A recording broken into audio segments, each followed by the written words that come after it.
absolute monster, bro. This goal. Bundesliga, I hate you guys for not letting me include footage in my videos. I despise you for it, but this goal was to die for. And Dortmund still lost. This sucks. I really wanted them to continue the DFB Pokal because it gives youth a chance. And despite the terrible defending from Dortmund, Erling Haaland got on the score sheet, which could have ended up Julian Brandt's goal, but Haaland just sort of snuck in there and poached it in from about a yard out, and then GIO REYNA. Are you serious? The dribble to the left, the dribble to the right with a little contact, and then the finesse. Beautiful, absolutely beautiful. And oh my gosh.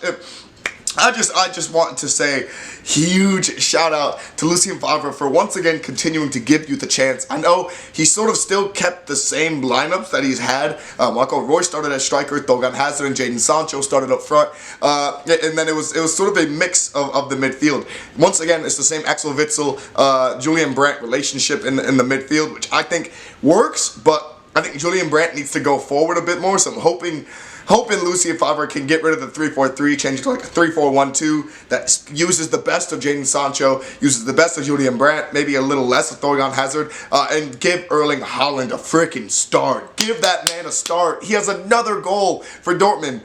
They're now in the DFB Pokal, so now he has scored in 5 separate competitions this year. The Champions League, the Austrian, I don't know what the Austrian Cup was called, but he's already scored in that. Obviously the Austrian Bundesliga, the Bundesliga, and now the DFB Pokal, although Dortmund are now eliminated from it, which means he won't score in it anymore. This is so depressing. It's so depressing to think about. But this was one of those games where I was just so surprised at how leaky the defense of Dortmund was. So instead of playing Rafael Guerreiro in the contest, due to injury, I think Rafael Guerreiro was out of the squad. Nico Schultz, who is a formidable left back, played in that left wing back position. Achraf Hakimi, obviously on the right. That midfield, Witsel and Brandt. And then a back three of Dan Axel Zagadou, Mats Hummels, and Manuel Akanji. And Berkey sitting on the bench as well didn't kind of help. So the first choice keeper, obviously taking a seat on the bench. Dan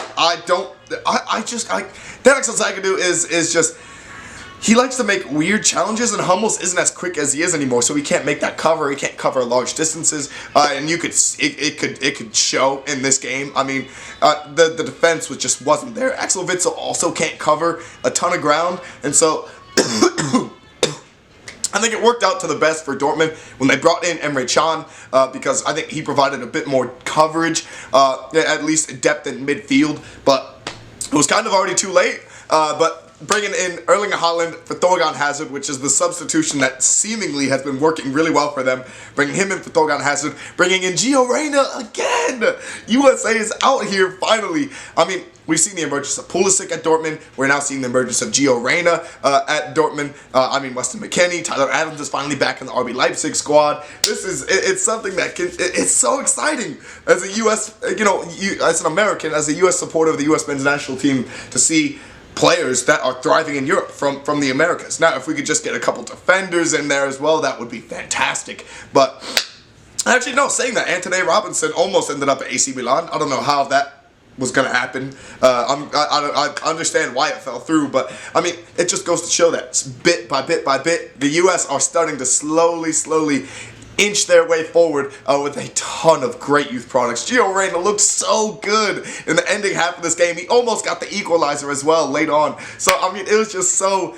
It's so depressing that Dortmund are out of this competition, but honestly, they're so damn entertaining. It's amazing to watch them play because even their players off the bench are just unbelievable. And it makes me feel bad for the likes of players like Mario Götze, who are just, non-existent anymore. And even, Thorgan Hazard is a player who I feel like despite his I think he's already in the double digits in goals and assists. He's very, very close. But even he seems like he's falling by the wayside. And the same with Marco Reus, because it's literally just been a youth resurgence. Jadon Sancho takes up a lot of the press. Erling Haaland is now just the new man in charge. And it's a bit unbelievable to see this team sort of transform. But Lucien Favre just needs to shore up the midfield and defense to get this team high-flying again, because there's so much talent in this squad. I think they could easily push PSG to the limit, but I feel like I'm getting way too ahead of myself, guys. All I gotta say is that GIO REYNA freaking goal! Oh, it's so freaking good. It's such a beauty with the right foot. You can tell the bend. It's going right into the top corner, and it did just that. Now, actually, I do think Julian Brandt probably deserves a lot of credit because he's the assister for both goals. I mean, he had 2 assists in today's game. I think he's transformed Dortmund's midfield. He is a versatile midfielder who, even in that 3, because it's pretty much a 2-man midfield instead of a 4, although Schultz and Hakimi kind of, they push forward a lot more. Schultz maybe less than Hakimi, but Julian Brandt has transformed it because he's made it so not only can you have Axel Witsel stay deeper, but Julian Brandt also has the vision, has the great passing ability to pretty much pick out anyone, so he can play as a 10 and as an 8, and then has help in covering in defense. So it almost turns into a 3-3-1-3. Like, it's very, very weird because Brandt is that versatile, and it's so great. But big up to him for both assists for Erling Haaland and for GIO REYNA. Obviously, Dortmund, it's sad to lose to Werder Bremen, but they're the second most winning DFB Pokal team in the Bundesliga. I think only Bayern Munich have won more. So you'd expect them to do good in this competition, although this is a very, very good Dortmund team that they faced. Big up to Lee Bittencourt for getting a goal as well in the game. But yeah, thank you guys so much for watching. Let me know your thoughts down in the comments below, and peace.